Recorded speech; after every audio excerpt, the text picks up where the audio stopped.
कहिए, क्यों पुकारा हमें देवी? कोई शीघ्रता नहीं देवी। जब शब्द मिल जाएं, तो हमें फिर से स्मरण कीजिएगा। हम पुनः अवश्य आएंगे।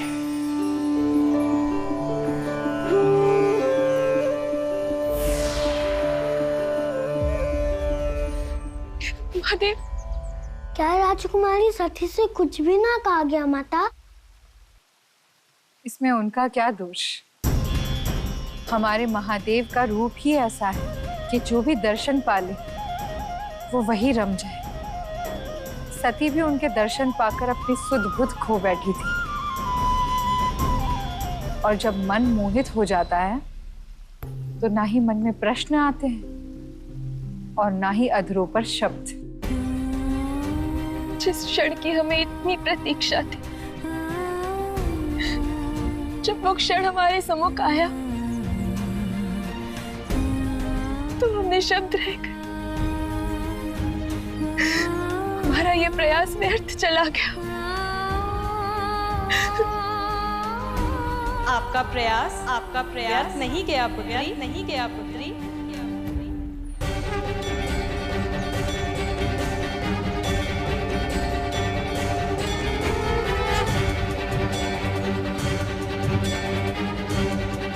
माता लक्ष्मी,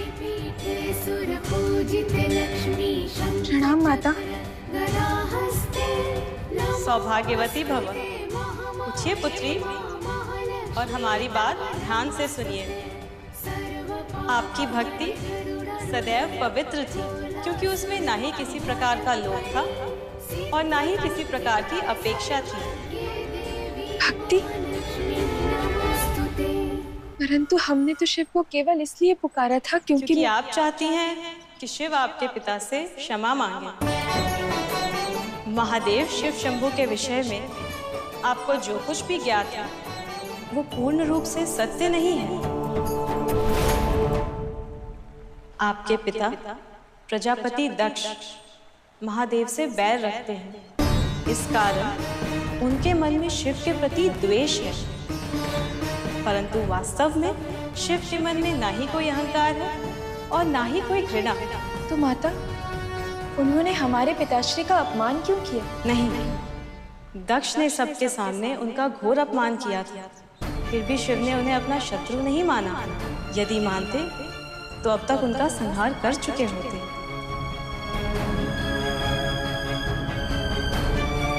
हे माता, हम असत्य से ग्रसित थे, परंतु आपने हमें सत्य के दर्शन करवाए। हम आपके ऋणी हैं माता। अब आप समझी कि महादेव के समक्ष आप कुछ क्यों नहीं कह पाई?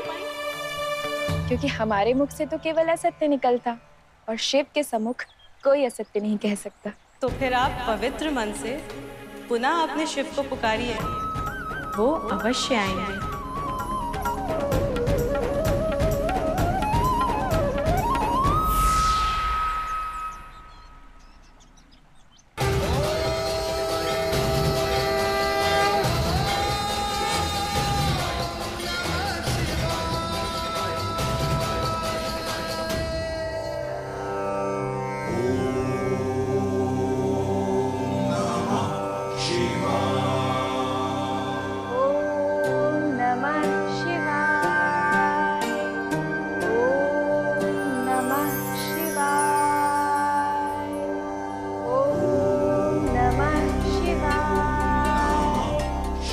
मंत्रोच्चारण की ध्वनि।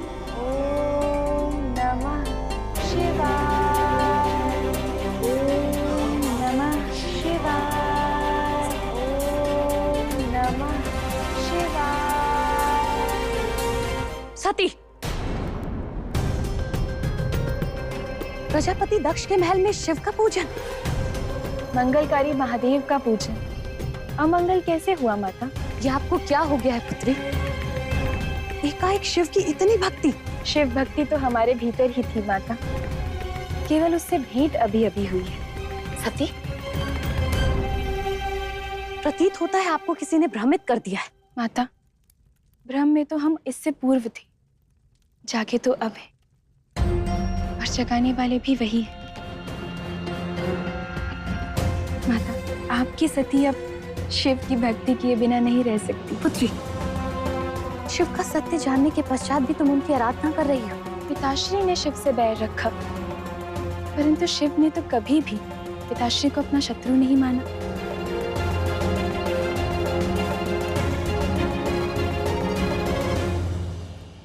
अब शिव ही हमारे धर्म है और वही हमारे सत्य।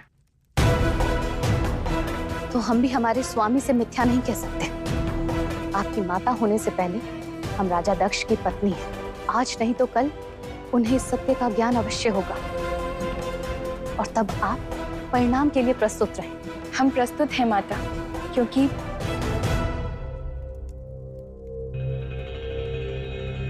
हम शिव से अत्यधिक प्रेम करते हैं।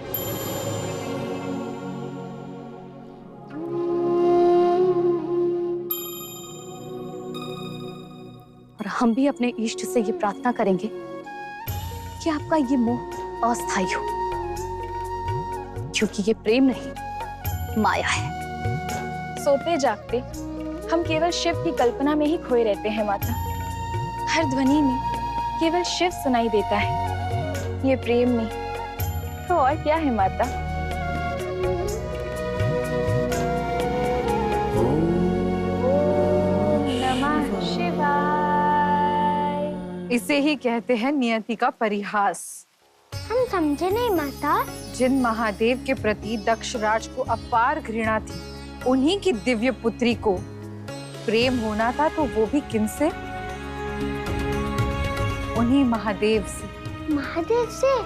हमें ये जानने को उत्सुक है माता कि तब क्या होगा जब दक्षराज को ये बात पता चल जाएगी। उसी लीला को आगे बढ़ाने देवर्षि नारद पहुंचे दक्षराज के यहाँ। नारायण नारायण।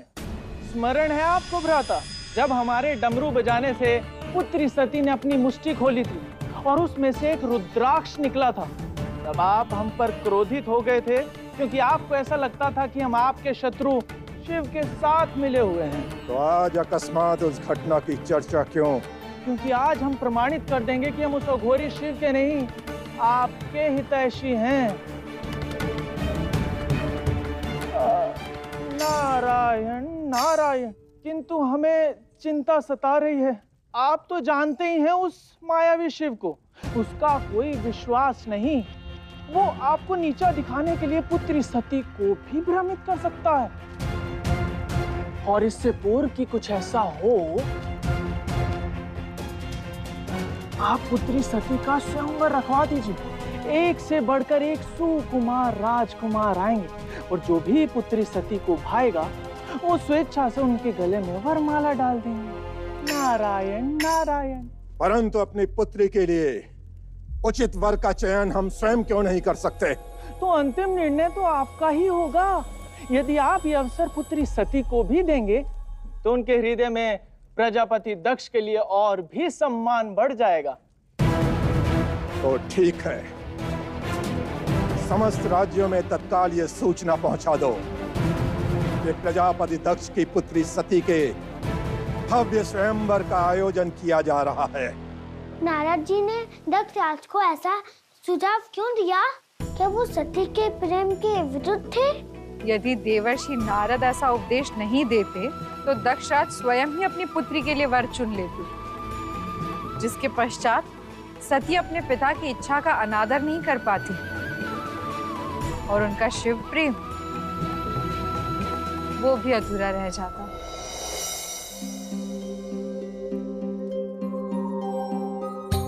सती के रूप और गुणों की चर्चा तीनों लोकों में थी।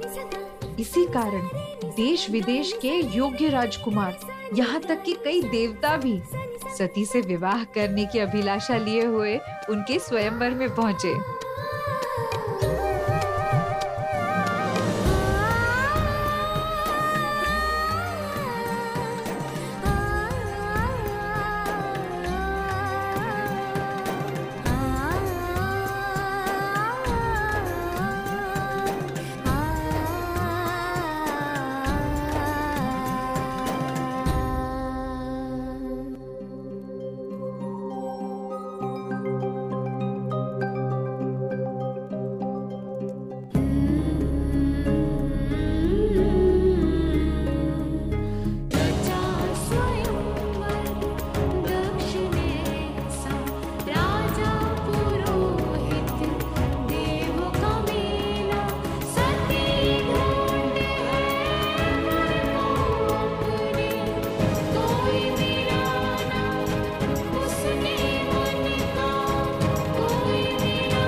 महारानी, इतने योग्य राजकुमार एवं देवतागण यहाँ पर हैं, परंतु हमारी पुत्री सती को कोई भी नहीं भाया। पता नहीं क्या होगा। आप विचलित ना हो भ्राता, जो भी होगा उत्तम ही होगा। हे शिव, हे शिव, हे शिव। सती, यदि आप हमारे 16 सोमवार के व्रत से प्रसन्न हैं, तो मुझे अपनी पत्नी के रूप में स्वीकार कीजिए। असंभव!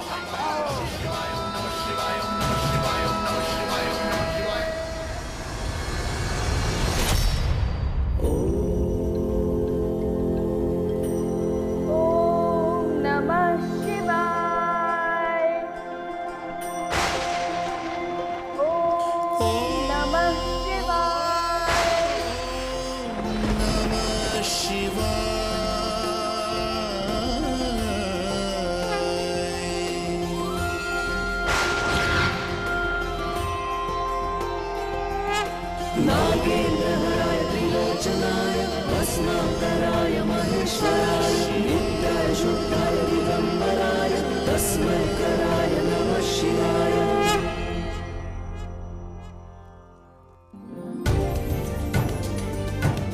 सती, रुको सती।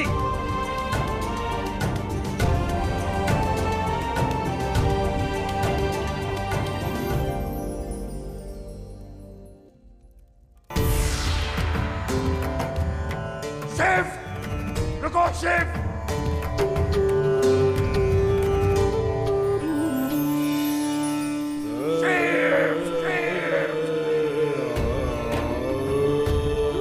आज से शिव सती के हुए।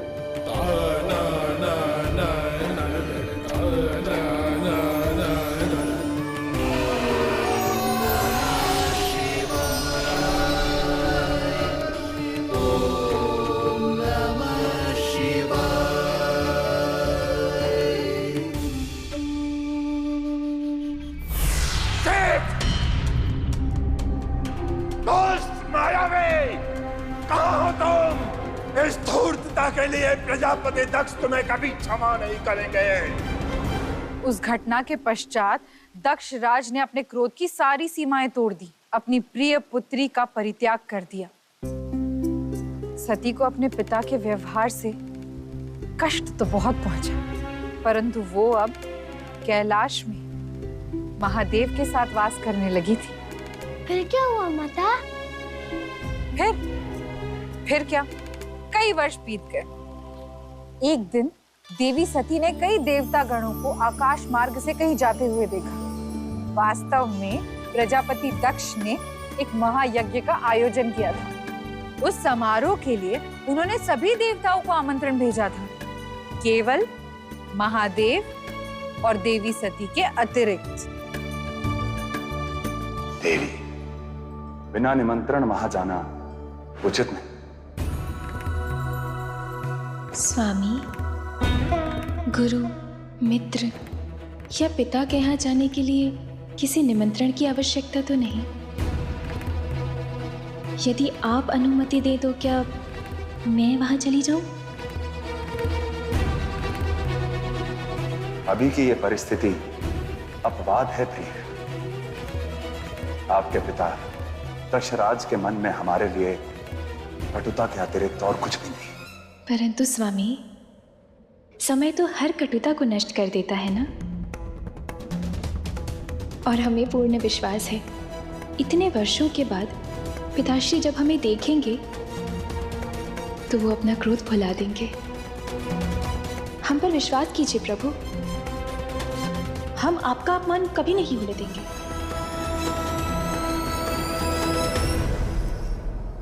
देवी, हमें स्वयं की चिंता नहीं, हमें तो आपकी चिंता है। परंतु यदि आपकी यही इच्छा है तो हम आपको रोकेंगे नहीं। धन्यवाद प्रभु।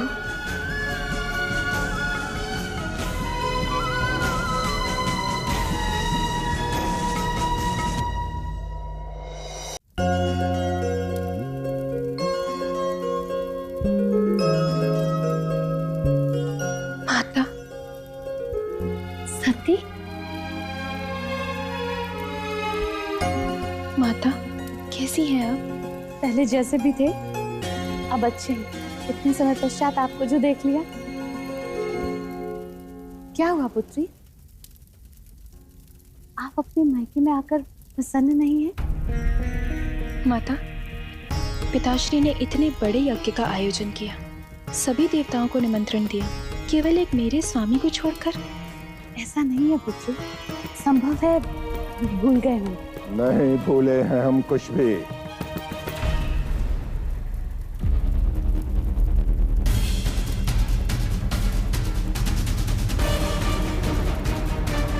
इस महायज्ञ में केवल उन्हीं लोगों को आमंत्रित किया गया है जो इसके योग्य है। तो क्या महादेव इस महायज्ञ के योग्य नहीं? उस अघोरी के साथ रहकर आप भी शिष्टाचार भूल चुकी हैं। हमें क्षमा करें पिताश्री, परंतु हमें पिताश्री कहने का अधिकार आपने उसी समय खो दिया था जब आपने उस अघोरी के गले में वरमाला डाली थी।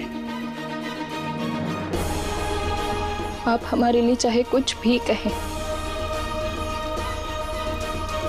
परंतु आपसे विनती है, हमारे शिव के लिए अपशब्दों का प्रयोग ना करें।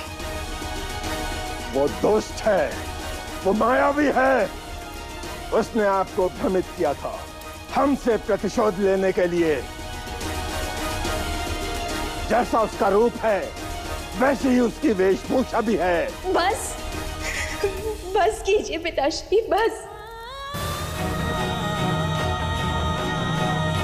हमारे स्वामी इस समय यहाँ नहीं है, परंतु हम उनकी अर्धांगिनी प्रतिनिधि हैं। हम उनके, हमारे समक्ष उनका आदर हम सहन नहीं कर पाएंगे। अरे वो हमारे सम्मुख आ ही नहीं सकता क्योंकि वो भयभीत है हमसे। कायर पुरुष है वो, आपका शिव। और आज के बाद उसके साथ साथ आपके लिए भी हमारे घर के द्वार सदा बंद रहेंगे।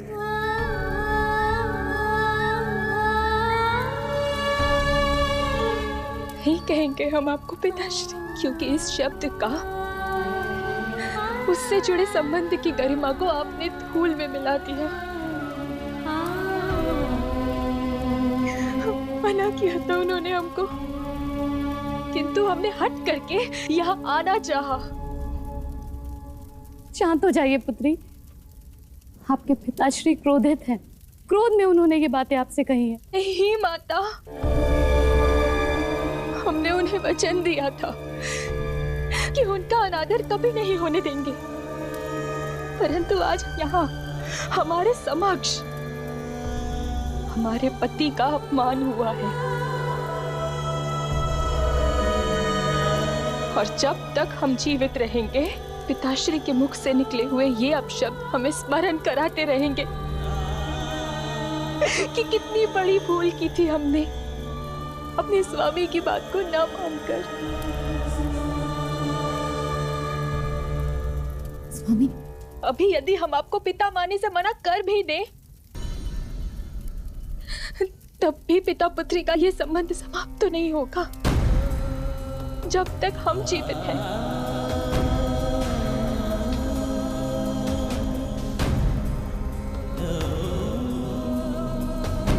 अर्थात इस पीड़ा से स्वयं को मुक्ति दिलाने का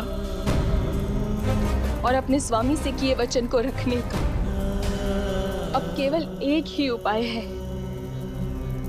ये समस्त सृष्टि इस बात की साक्षी रहेगी, सती ने शिव के सम्मान की रक्षा के लिए आत्मदाह कर लिया।